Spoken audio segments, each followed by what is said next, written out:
Bolt, Subway, and our turnover was from 20,000, which I was saying a month, we kind of touched to 50 lakh rupees in 3 years.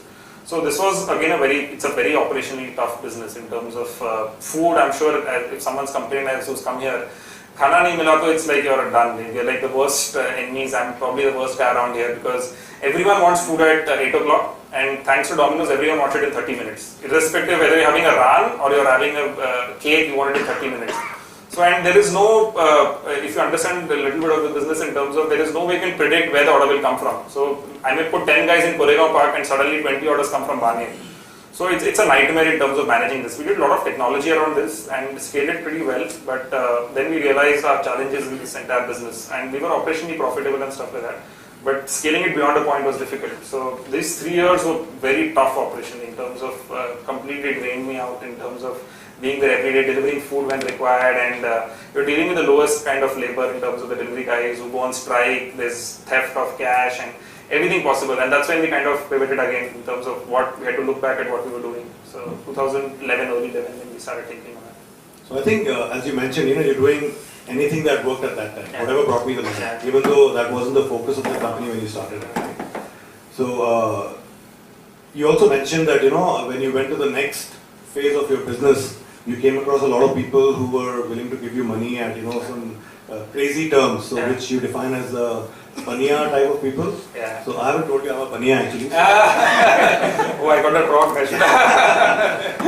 So could you maybe elaborate on that part? So basically, we once we started, so we got more angels coming in. So my other angels were my classmate in school. So I used to meet him outside home every day. We used to go for a walk. Evening I used to meet up with him. He was my neighbor. I used to crib about ये नहीं चल रहा है, ऐसे करना है, काश ये करता मैं वो करता. So he put money. So he started putting money, which was a classmate we never expected. So that was the other angel investor who came in, and then Chetan Shah was my last boss. He put in money. So we got the angel investors on board, and we scaled up Pune. We were doing pretty decent, and it was a cash flow business because we used to get money before from customers, and then we had to pay the restaurants. That's why it kept us alive, because if you know India, getting money out of people is one of the biggest challenges. People feel it a right to hold your own money. You have to beg for your own money. So that's how it is here. So we had the cash always, so that helped us in terms of the rollover. Now we reached a stage where we were doing pretty decent and growing and stuff, but we had the 70 delivery guys.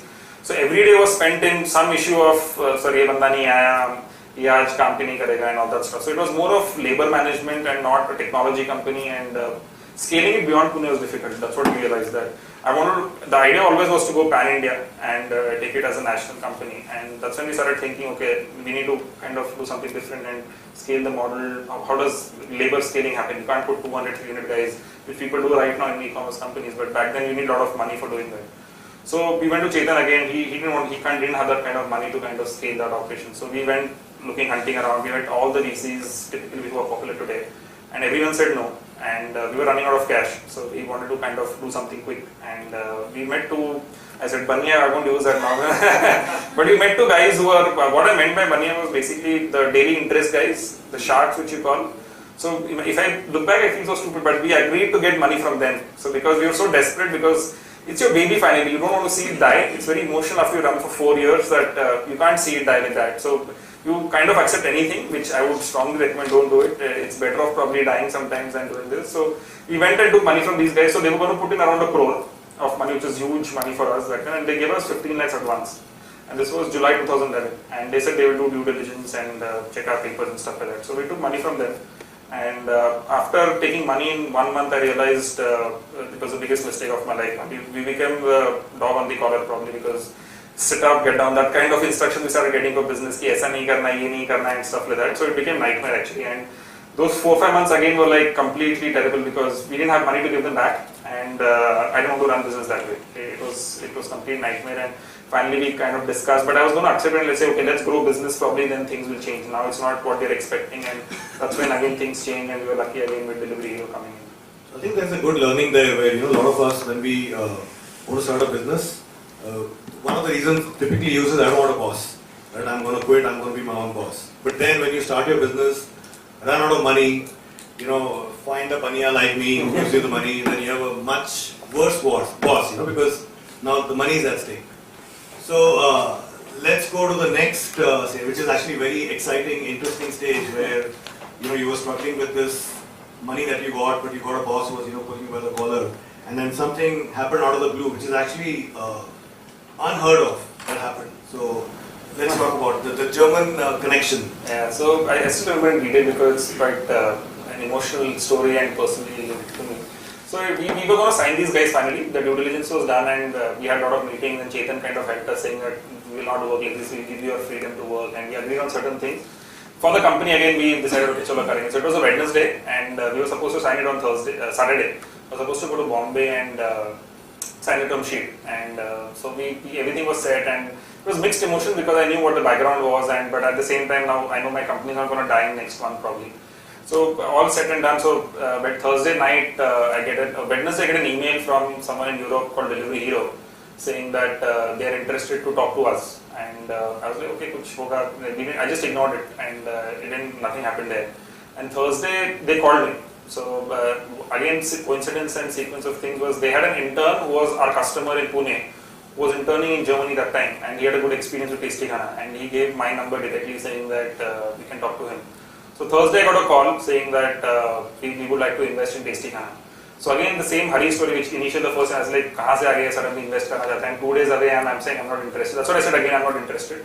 It's too late and I was too mentally tiring journey in terms of doing all this. I said I don't think it's possible right now, we're going to sign a term sheet. And they said we'll give you something by Friday night which will be much better than what you have from your local guys. I said okay, karo bhejo kya jata hai. So Friday night they actually sent something. And it was quite shocking. They were completely different. Now we're talking about some millions, and these guys are talking about a crore. So the foreign investors completely think from a different mindset. And obviously it was completely different terms and way of working and stuff like that. So I was like, okay, shocked. But then Wednesday night we had a call and they said, okay, I told the Bombay guys that I'm not coming on Saturday. And these guys called and said, okay, come over Monday to Europe. And that was okay. Well, come over to Europe is not a joke, I'm coming in directly. So I said, okay, let's do it. I'll probably take a few days to go in. So I applied for visa and I got rejected because my bank had around $800 that time. And so the financial background failed. I had not filed IT returns for 2-3 years because kuch returns dene ko tha hi nahi, so file kya karenge usme. There was nothing much to do. So then I couldn't book tickets. Air tickets were pretty expensive. So then a lot of the typical word which people jugaad happened in terms of Chetan putting in some money to book tickets and the credit card dikhaya. They gave a guarantee from there that he will take care of this guy and he will come back to India. He's not running away and stuff like that. So finally on a Wednesday I landed up in Berlin, and a completely different world of business and what we were doing and what they were doing. So I was there for supposedly for 3 days. They booked me for 3 days, Wednesday, Thursday, Friday. So I went there and nothing was on business. So we went, young guys, 25, 26, talking, kind of partying in office, and koi business se baat nahi kar raha hai. They took me out everywhere, and Wednesday went by, Thursday went by. They just asked general ki kaise chal raha hai, what you're doing and stuff like that. So I thought probably they got a wrong choice and they just wanted to get the Friday cover and send me back home and not be too good with me in terms of saying that paise nahi denge. So Friday night they took me to strip club. I don't drink. So I said, okay, this is the last bit. You want to say? Just censor that part. So they took me there. I said, okay, this is the last bit. Probably kuch nahi hone wala, because next day morning the guy was supposed to leave for Brazil for some other investment and I was supposed to come back to India. So 4 o'clock, everything gets over, we were partying and stuff, these guys drunk and stuff, they come over and say, kitna paisa chahiye? I was like, okay, so these guys are actually serious about putting money. And I said, this is the background, I have 15 lakhs loan which I've taken, I need to clear this guys out with some interest and stuff like that. So they said, what do you want? So I had no clue, I said 1 crore again is what I want. So they said, we'll put in 100,000 euros is what we decided.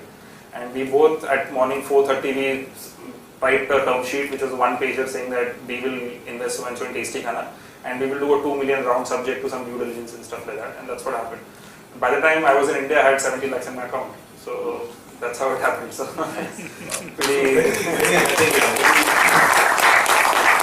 So I think a very big learning here that always ask for money when the other person is drunk. Yeah, probably that's one of the reasons. So we could pay back these guys. I paid them with interest. The day I came back, I said, boss, paisa leke jao. We had no paperwork done, so it was a big mess. And they said they will sue us and stuff, but there's nothing, no paperwork, luckily, which were done to not get rid of these guys. So we paid them a hefty premium, but I was more than happy to get rid of them. And these guys came on board. And then again, when everything looks good, then things break again. So that's how it is always. So these guys started, and yeah. Very ironic, right? I mean, if you want to get something out of someone else, you typically take them to the strip club. In your case, they were going to give you the money and they could do it. And also, another thing is, what I've seen is, you might have seen people giving gyan saying that don't run after money, if you chase money, it never comes to you. But that's how it has been in the hindsight, that's how it has been. My first investment with Hari, I never pitched for money. whenever I pitched for money, I've not got money.